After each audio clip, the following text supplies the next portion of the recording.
What's up, family? It's your man Diamond K, and this is the Diamond K Show.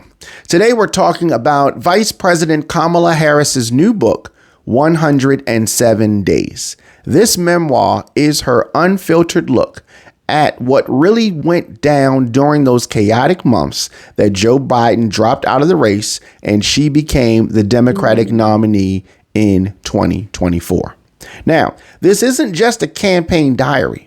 Harris is spilling frustrations with Biden, attempting to admit some campaign mistakes, and giving us a look at how fast politics can turn when the stakes are sky high. Let's break it down. The title, 107 Days, refers to the stretch between Biden's withdrawal in July and Election Day in November. Imagine that. Just over 3 months to pivot from being vice president to becoming the top of the ticket. Harris calls it a sprint and a survival test rolled into one.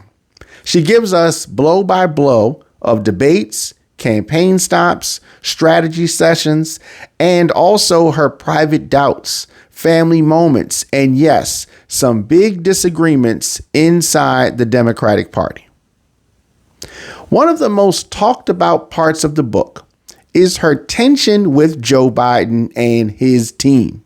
She flat out says Biden staying in the race as long as he did was reckless. I agree. She paints a picture of a president who couldn't see his own limits while she and others had to pick up the pieces. She also shares some heated behind-the-scene exchanges, like Biden accusing her of bad-mouthing him to donors right before a debate. That kind of friction shows us how fragile the so-called unity was at the top. But here's the thing. She doesn't throw Biden completely under the bus. Harris makes a distinction. Biden could govern, but he couldn't campaign. That's her way of being critical without going nuclear. Now, Harris does admit to some mistakes. She says that her comments on The View were a big miscalculation and cost her valuable momentum. She admits her team struggled with balance, distancing herself from Biden's baggage while still trying to keep the party together. But let's be real. Critics are already saying she puts more blame on others than herself. And that's a fair point. You hear a lot about Biden's team this, Biden's team that, Democratic disloyalty, but less about what she could have done better. Another bombshell. Her first pick for VP wasn't Tim Walz. She actually wanted Pete Buttigieg. But she says she's worried that a ticket with a black woman and a gay man might be too risky politically. We live in America. It's 2025, and she's absolutely right. That's real talk. And also a window into how cautious campaigns still are when it comes to representation. She chose Walz, but later in the book, she's clearly frustrated with his debate performance and how he handled tough questions. Translation, she had doubts about her own VP pick. What makes this book more than politics is when Harris lets her guard down. And frankly, I think that it's the best representation of herself when she is candid like this. I've seen her do interviews with Rachel Maddow and Joyanne Reed, and the version that she shows during those kind of interviews with her guards down a little bit more, it's a better representation. But in the book, she writes about arguing with Doug, her husband, right before her birthday, near the end of the campaign. She admits the toll it took on her marriage, her energy, and her sanity. She even talks about working with voice coaches, using animal sounds to train her tone for speeches.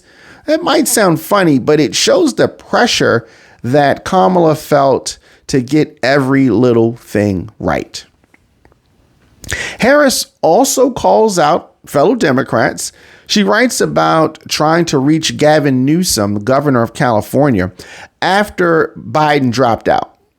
And dude texts her back saying, hiking, we'll call later. And according to her, he never did. And that's wild. And so there are a lot of things like that. She's also not shy about pointing fingers at people in her own party who she says did not support her when it mattered.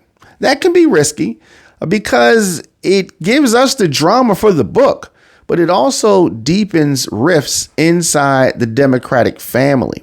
And what does this mean about a potential return to politics or the campaign trail, which I think this book is setting up? Now, how is the book landing? Reviews are mixed. Some say it is refreshing, candid, even brave. Others say it's petty and too focused on grievances. Sports analyst I guess we can call him a political analyst, Stephen A. Smith, asked, who cares what Kamala has to say? Which shows you how divided the reaction is. Politically, this book does two things. First, it puts Harris back in the spotlight, reclaiming her own story. Second, it signals she's not going anywhere. She might say she's not running in 2028, but trust me, this book is positioning. She wants people to see her as independent, resilient, and still in the fight. At the end of the day, 107 days is messy, it's raw, but it's also human, just like politics itself. Kamala Harris is showing us the cracks in the Democratic machine while also defending her legacy. Whether you agree with her or not, the book forces us to think about what kind of leadership we want moving forward. That's the breakdown. You're listening to The Diamond K Show, where we talk about politics, culture, entertainment, and everything in between. Hit that follow button. Let me know what you think. Is Kamala Harris' book as a powerful memoir that I think it is, or is she just finger pointing? Until next time, stay informed, stay engaged, and I will catch you on the next one. As always, on all social media, I am at The Diamond K Show. Of course, at On Fire Broadcasting, onfirebroadcasting.com. Anywhere you get your podcast, just search for The Diamond K Show, and I will see you next time.